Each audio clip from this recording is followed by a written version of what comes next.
Us when you thought your boy was done. There was more to talk about.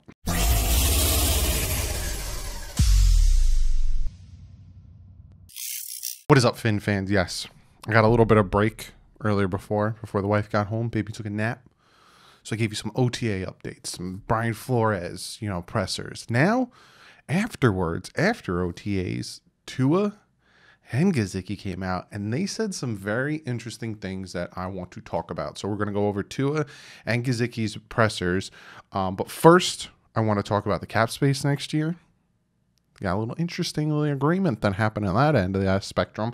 But I also want to shout out some new members. Kowalski Jenkins, Mark A. Hicks II, D-Dubs, Dolphin Dialogue, and Fred Rivera. Thank you guys so much for joining the member. If you want to, it is right next to the subscribe, that join button. You join that, you get a lot of perks, and plus you get to see videos that are pre-recorded before anyone else does. Same with the Patreon. So first, let's talk about the cap space. So the NFL and the NFLPA came to an agreement that next year's cap will be set at $208.2 million. Now, there are some agreements that they came upon, and I'll pop them up. It says, we have set the ceiling for 2020 salary cap at $208.2. To get this level, we would mean to increase, to get this level, would mean an increase of $25 million above this year's cap. And with, COVID kind of being on the back end and, full openment and, all these vaccines and stuff, it seems like they probably will make more than that. And if they do, it says if the cap is more than 208.2, we have the flexibility to pay back suspended benefits sooner than previously determined date of 2023. So it's like, we said it here, hey, we made more. Instead of giving more to everyone, we're just going to pay the debt that we kind of put ourselves in last year. And then they said the agreement protects all players by holding the NFL accountable to our CBA economics. So essentially they're like, we made an agreement with the CBA and all that stuff. So we're holding ourselves accountable, and that's what this all is. So a lot of you guys are going to be asking, well, Doug, where the heck are the Dolphins at when it comes to cap space? Well, like I said, $208.2 million is the cap for next year as of right now. No signing of Melvin Gordon, no re-signing of Mike Gesicki, none of that. The Miami Dolphins are sitting at $141.4 million with the active roster next year. Now, that doesn't count for contracts that people will be free agents next year, like Albert Wilson. He's not under contract next year, or there's certain players that are not under contract, Mike Gesicki. So again, no re-signings, nothing. Miami Dolphins are sitting at $141.4 million in cap space, which gives them active contracts, which gives them a cap space of $63.7 million. So again, that's like top three that they'll have, top three, top four they'll have in cap space next year. So again, without re-signing anybody, without bringing back your own, Dolphins are gonna have a lot of cash next year, a lot of cash to do a lot of things. So it's going to be very, very fun to see how that all works out. Now, let's jump into what everyone wants to talk about, because you guys keep hitting me up asking me to talk about, this person said that. So this essentially is coinciding with comment of the day, because these two pressers were very, very highly asked about. So one person asked, I wanted to ask you about quarterback Tua, and specifically this. Some of your offensive teammates keep saying that he's more comfortable. They see a comfortable level with him, whether he's in the huddle or giving cadences. What do you see? I know it's early, but what do you see? So, they asked Austin Jackson. He says, I think Austin Jackson said it best when he said he got a beard going now. And a lot of people ended it there and made it seem like Austin Jackson only I got something in my eye. Austin Jackson only cared about his beard. He's got a little more hair on the top, and he laughs. I see more confidence, but also that's just natural. He's got more experience. He's coming into year 2. He's been around the guys now. He's not building relationship. Now he's boys with everybody. It's more of just coming in here, and rather than learning everything new from scratch, now he's picking up where he left off. And that is huge. You had 2 weeks to get a camaraderie with your guys, to understand the wide receivers, to understand the playbook. 2 weeks. You might be saying to yourself, yeah, Doug, well, everyone seemed to not have an off season and only had 2 weeks. But yeah, Tua was also rehabbing the whole time. So while other guys were able to sit down, understand the playbook, even possibly get with their guys, Tua was rehabbing. So what Gesicki says here, I agree 100%. He says, if a follow-up real quick, what is it about him that you've learned and seen, things that don't seem to rattle him? And Gesicki says, I think if you look at his past career dating all the way back to college, I think he's been in big positions and made big plays. He dealt with adversity, with whether it's injuries or whatever it may be. He fought back from that, and he's also dealt with people saying stupid, uneducated stuff about him that they're not right about. So he's dealing with I'm sorry. That just got me. That was good. That was a good one, Gesicki. So he's dealing with that, and he's continuing to work and continue to come in here each and every day, and I'm happy that he's our quarterback. If that's not like the most like he's my guy statement or we have his back statement, I don't know what is. And just he fought back from that, and he's also dealt with people saying stupid, uneducated stuff about him that's just not, they're not right about. How many times do I come on here and people say, oh, that's because you're a Tua lover. No, because if people said things about Fitzpatrick the first 4 games that weren't true, I came on here and defended him. When people said things about Rosen, I came on and defended him. It bothers me when people say things that aren't true. Tua only throws 5-yard passes. He attempted more 20-plus yard passes than Fitzpatrick. So it's like, I don't know why it bothers me so much, but the fact that Gesicki was like... I just love it. I want to hear more about the stupid uneducated stuff that was said about him. What in particular? And he goes, of course you do. Of course you do. So he's not going to pinpoint, well, you said this, but I will. And he says, what bothers you about the criticisms? He says, the problem with the criticism is there's nothing behind it. The kid came in here and people were already calling for him. He played 9 games, and he did a lot of really good things for us, stepped up in some big situation, made plays, and I think got better each and every week. And now everyone's been talking about his confidence and how he looks this year, obviously in a couple of walkthroughs and all that kind of stuff, but he looks good. He's been working hard and invests a lot of time into the season. I'm excited for his future. Can you re-sign this man already, Miami? Do not let Gesicki test the open market, please.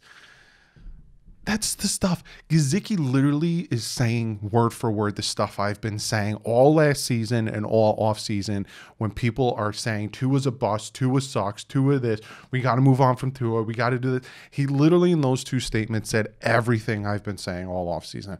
I get called the Tua stan, but that's his teammate, and I love it. Thank you, Gesicki, for saying what I've been saying. Then they asked him about the trade rumors, because there's trade rumors this offseason, especially around the draft time. And he says, are you trying to get some clicks right now, trying to get me to say something stupid, get some clicks right now, or what? This is making me want to get a Gesicki jersey. But you know my motto, I don't get active players' jerseys. Then they asked him, it might take a little while to pay it, but how do you feel about, Tua has kind of dealt with all this? And he says, I think he's dealt with it great. I think it goes all the way back to, like I said, he's been through adversity before. He's playing in the biggest games dating back to college career, and I think he's going to continue to focus on what's important and the opinions that are important back at the end of the day. That's really all that matters, is the people inside the building, the guys upstairs and the guys in the locker room. I could tell you that firsthand, the guys in the locker room, we all believe in him, we all respect him, and we're all excited about him. I love it. I absolutely love it. Let's see if they ask the questions about himself and instead of just Tua. But those statements are just... how many of us have been saying this and people just call us Tua stans? So now his own active teammate is saying it. So they ask him, obviously you guys drafted a tight end and signed a tight end. Are you guys running a 5 tight end set, what's the deal out there? He says, well, yes, we are actually. All the tight ends are pitching in. We're going to give some of our salary to the OC, and they're going to get us all on the field at the same time. So it's going to be truly special. Durham may get a snap at running back, so it's going to be good. You probably don't want to see him carry the ball in the backfield, but for pure enjoyment, it would be good. Oh, Gesicki. And this is the last thing I'll talk about with Gesicki. They say, given that you're in a contract year and that the Dolphins drafted a tight end, some guys in your position make that personal. How do you take it? And I want to know how he takes it too, because it's a big factor into, do we draft your replacement? I haven't talked to Hunter since he's been here. Like I've got no interest in it. Laugh. No, I'm happy with him. So he's reading it isn't the same as seeing it. So again, if you guys are going to watch it, it's on their YouTube channel. I liked Hunter. We've been just getting to know him. He's a good kid. He graduated on Monday, so congratulations to him. Go Eagles. That's Boston College mascot. We're happy to have him here. Good player, good kid, smart kid. I think he could just add another element to our offense. If you know anything about tight end brotherhood, we're all happy for each other. We're excited for one another. So when we drafted him, I just thought more opportunity for the tight end room. I'm excited for him and his career. Gesicki is a stand-up, great teammate, human being, and I'd love to get him on the channel, but I don't know.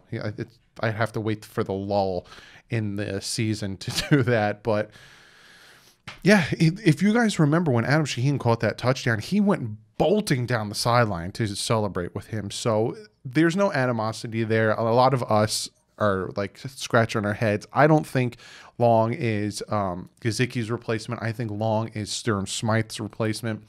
I think Durham Smythe isn't going to get re-signed. I think Gesicki will. That's my prediction on that. But yeah, what he said is just a thing of beauty. It's something we've all been saying, and we get ridiculed for saying what he literally said. And it makes you feel good when a player says it, and he comes out and puts his name behind it. I'm just going to say that. Let's get to Tua. Let's see what Tua had to say, because hearing he said some really good things, so I'm very interested to see what Tua had to say. So they're asking him, in what would you say in your rookie season was not up to your season or up to your expectation? He says, I'd say in every aspect, getting to the line of scrimmage, getting the order of the operations down, my cadence, pre-snap reads, most pre-snap reads, just the whole shebang with that. Good use of the word shebang. I felt I wasn't comfortable during my rookie year, so I was just working on a lot of things in year 2 to get better. And yes, people underestimate and don't understand that with Tua. Tua probably wasn't going to play much. He got thrown in, week 6? Week 5, week 6 he got thrown in. He wasn't supposed to, if they were going to stick by the bye, he was not supposed to get thrown in for another couple weeks. And again, all offseason kids rehabbing. He had 2 weeks to get, familiar with his wide receivers, his offensive linemen, 2 weeks to understand a completely new playbook. It's a little bit different, so he got thrown into it. So all of his things, his cadences, like you were saying, all the things were out of whack. What is your comfort level in May of 2021, and where do you sense the biggest difference in that regard? I'd say I'm still work in progress with all the things. Having the guys hear my cadence, getting the order of the operations of hearing the play call and the huddle, getting to the line, shifting guys, moving guys, getting everyone in the right spot. I still think that's something I've got to continue to work on. What I like about what he said right there isn't a very generic thing to say. It wasn't, I just want to be better. I want to be the best player I can be. I want to be someone who can lead this team. He didn't say, he was specific, and he literally pinpointed every little thing that he needs to work on, and he understands it. And the fact that he understands it means he will improve on it, because we saw last year, again, I'll bring it up, the Patriots game where he threw that interception. Next play he was down there, he ran that sucker in. Then they asked him, what does he think about Gesicki going to bat for him, defending him? He's this guy. Well, I think that's very kind. I actually didn't hear that. I don't know if Mike just said that. Yeah, that's very appealing to hear when guys like Mike and other teammates can kind of help with rallying in that sense. A rookie quarterback coming into year 2. But to be honest, that's not really something I'm focused on. I mean, I really appreciate Mike saying that, but I'm really focused on making that jump from my rookie year to year 2. And yes, it's a great thing. Like he said, you want your guys to defend you. You want your guys to come to bat for you. You want your guys to, understand where you're coming from. But right now, if he kind of sits back and says, my guy's got my back, so I'm doing it. He's trying to get better, and he's putting his head down and he's working. Love that answer. So essentially, they ask him in this next one about, how's his offseason with all the trade rumors and the doubts of people saying all this stuff and his hip and all that stuff. He says, really, my focus is just continuing to work on those things that I couldn't work on last year. I keep saying it, which is getting stronger, bettering myself, like I said, with things off the field. Then the strength training, conditioning looks a lot different this year than it did last year, because last year he was rehabbing, trying to get on the field more, trying to be able to move, run, make cuts, and then also work with my drop backs and getting some throws in with the guys. Love that he addressed his moves, his cuts, and being more athletic like he was in college. He was a little bit more athletic. We saw a little glimpse of it against Arizona. We saw a little glimpse of it against the Patriots, where he was making people miss and jumping out of the way to get the touchdown.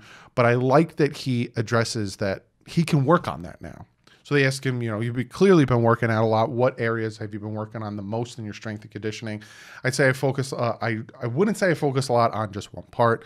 I would say it's a full body. I want to strengthen my upper body, my shoulders, triceps, biceps, my core. Then I guess you could say the focus, if we had a leg day, would be the glutes to the kind of help to support the hip.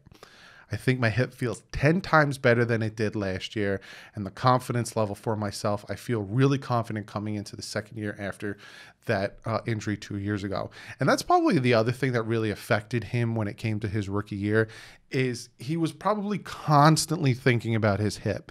And he was probably constantly thinking about, if I take a bad hit, or if I take a hit in a certain area, I could probably get hurt again, because it's only been about a year or less than a year since I've had this injury.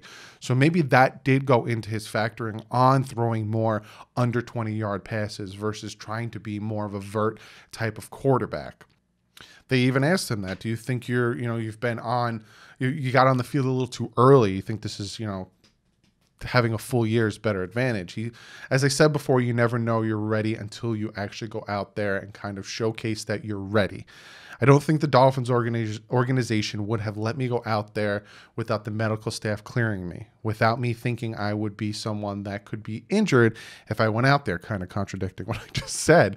That wouldn't let me go out there. Yeah, if you're ready, you never know off of injuries. You just have to go out there and play. And yeah, 100%. Was he not 100%? He could have been like 95, 90%, but he was healthy and he could have played. He played. It's funny that the injury that kept him out had nothing to do with his hips. So he said, somebody asked him, I was interested at the very beginning about how you were describing all of the difficulties you went through last year and what made you uncomfortable, and use that phrase, the whole shebang. Again, nice word, nice use of the word shebang. Given that you've been playing quarterback for as long as you have, what do you think that was? Do you think it was just a tribute to the hip, or were there other factors? What was it? So essentially, what made it difficult? What was the shebang? And he says, well, it's the NFL. It's the NFL. He says, I can't remember, but somebody said that I said the NFL is easy, which is kind of not what I said. I kind of compared it to our coaches help get the defense into whatever looks they're going to run, and they help us on the offensive side, make it easier for us. So that we see looks and we know what's coming, which obviously is going to be different every game. But yeah, it's the NFL. You never know what to expect. So essentially they're asking him, like, what was hard? And he says, it's the NFL. The NFL is hard. Then I'm glad he brought that up. So again, all these people who said, well, Tua came out and said that the NFL is easy, so why is it so hard? Never said that the NFL was easy. He said that his team and mates and his coaches made things easier for him. I'm telling you, I'm so glad I made this video talking about these pressers, because this a lot of good stuff is coming to light. Somebody asked about his hip, and essentially, did that help with you? Like, did that coincide with your hesitation? Kind of like I said before. And essentially he tells me, Doug, you're wrong. To be honest, I wasn't worried about my hip last year. I wasn't necessarily thinking of it while I was making moves or when running or making throws. So essentially, Doug, shut up. I just think that coming into this year, throwing isn't as much arm this year as it was last year. It's kind of everything like using your legs, using your core, and the arms just follow, very similar to golf. And that is 100% correct. If you think that just you just constantly use your arm when you throw, you will not be a quarterback for long, because it's like Tommy John. All of a sudden, your arm is shot. You got to use your hips. You got to use your feet. That's why a lot of times, if these quarterbacks, or even when you play Madden, you throw out of a sack or you're backpedaling and you have an inaccurate pass, you got to plant your feet. You got to turn your hip. You got to put your whole body into these throws. And the fact that he is now working on this stuff and getting this under control, I'm very excited to see what he can do. They asked him, in terms of chemistry with your weapons, that was something that a lot of people felt like it wasn't there last season, last year, and I know a lot of injuries played into that part. How do you feel that can help you improve performance from that standpoint? Which I feel that way too, that at one point he was playing with nothing but backups. He says, well, I think last year, for me, I wasn't as comfortable just in general. I wasn't comfortable calling plays. I think the guys that we had last year were phenomenal. I just think I just didn't have the comfortability of kind of checking plays, alerting people and doing that. I just rode with the play, even if I knew in a way that it wasn't going to work. Interesting.